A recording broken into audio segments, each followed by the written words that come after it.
alliances are, in this prospect, a very important thing. And if we come to the next slide,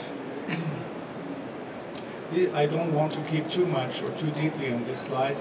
This is a little bit an overview about where, in which phase different countries are standing in the term of e-health. The next slide, please. The next slide shows, and then it's important really to imagine a special scenario. Imagine that, for example, your mother or your brother has a health problem. So what you do, you see, you're going to try to find information in Google or somewhere else.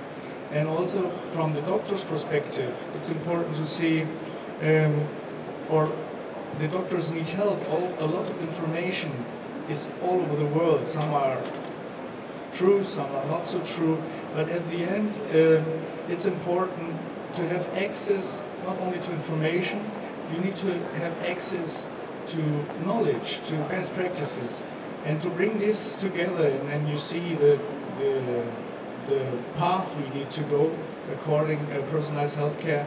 And I think this is a long way to do together. And again, the emphasis is we can only do it together.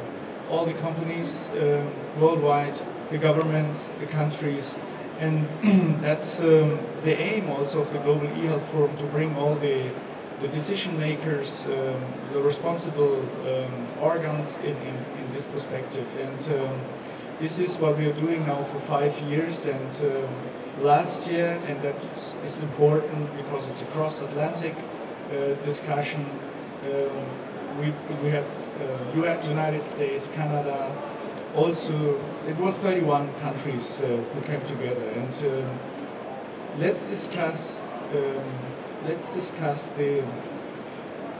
the way how we can do it. And I'm very happy to be with our friends from GE, from iSoft, and from Cisco, and others together. Thank you. Our next panelist is Karl Stroetmann. He's a Senior Research Fellow at Empirica Communication and Technology Research. He is also works on strategic studies for the European Commission and has been a consultant to the European Parliament and Commission, OECD, and the global industrial players and healthcare service providers as well. Okay, Laura, thank you very much. Ladies and gentlemen, I think this is a very timely topic. I'm just coming from last week from a meeting in Brussels where we presented the final results of Transatlantic Cooperation Project. The external services of the European Commission funded 7 projects to deal with global issues, and one of these issues was e-health. And on the American side, we had the Office of the National Coordinator for Health IT involved, Health and Human Services was involved, Harvard Medical School was involved in our topic, and we had the American Medical Informatics Association actually as the main leader on the American side on this. And what we looked at was to try to become more practical, let's say. We talk so much about how nice all of this is, but we see very little implementation and very little real cooperation across the ocean.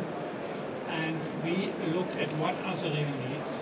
And I would say, considering also what has to come if we want to make progress here, is to identify interests from both sides of the Atlantic, which are, let's say, at a policy and strategic level on the one hand side, because the strategies are very similar.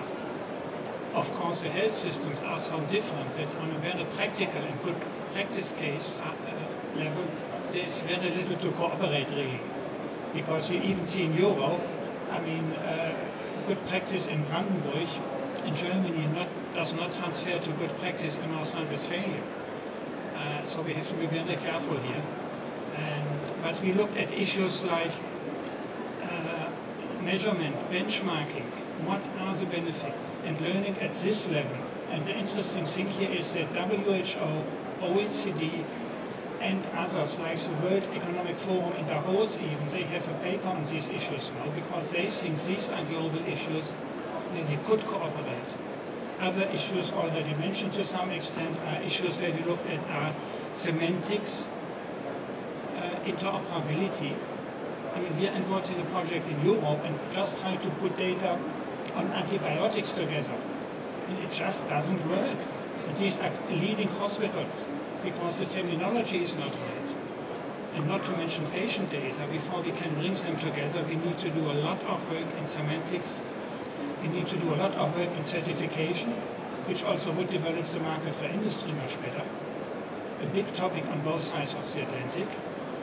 And a key issue is also training. I think in training we might also be able to learn at the general level. And specific training has to be organized with the specifics of the respective health system. But there are, I think, some key issues where we could learn and which in the longer term would also help us to develop the industrial market.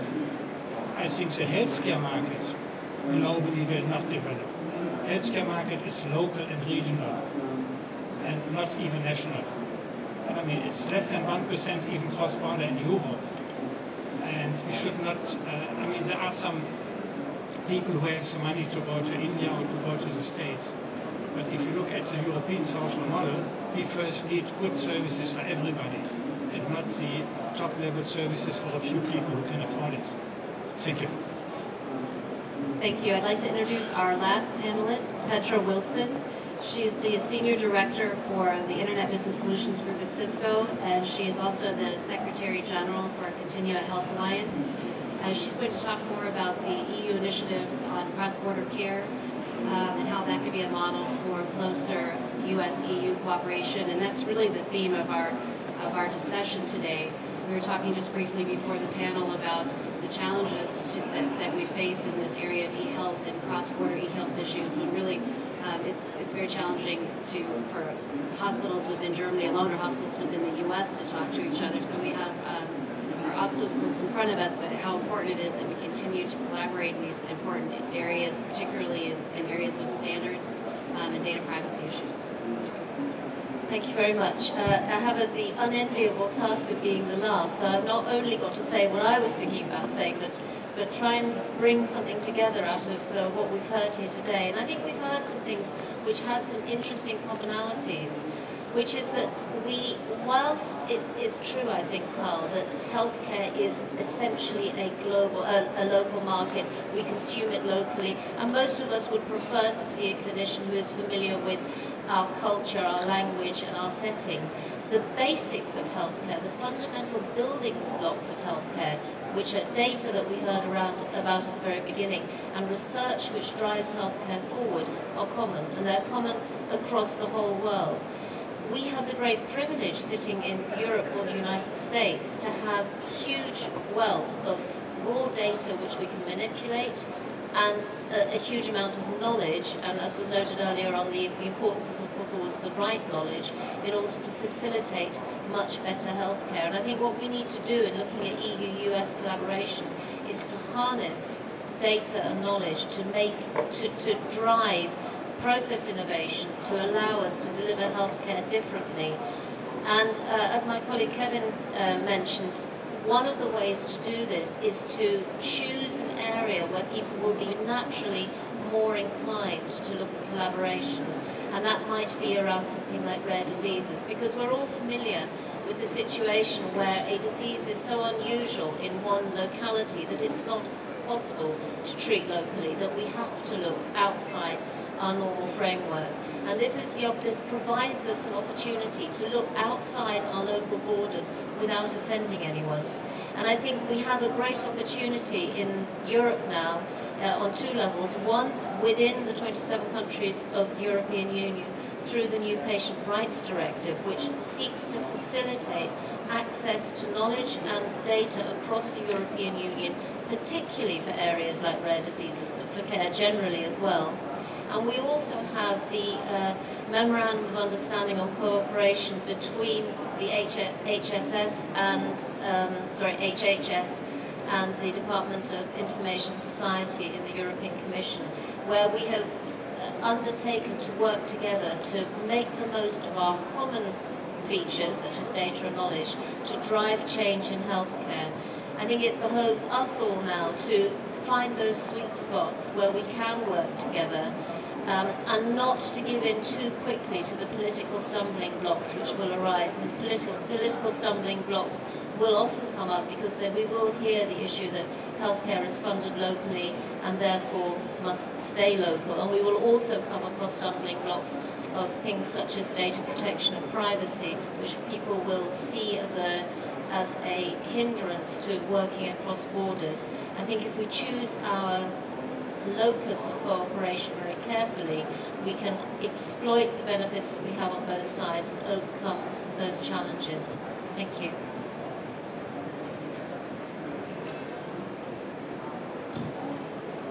Okay, we'd like to open it up for questions at this point. My name is Reinhold Mainz. I'm senior strategy consultant with Medica Media Forum, the organizer of this panel.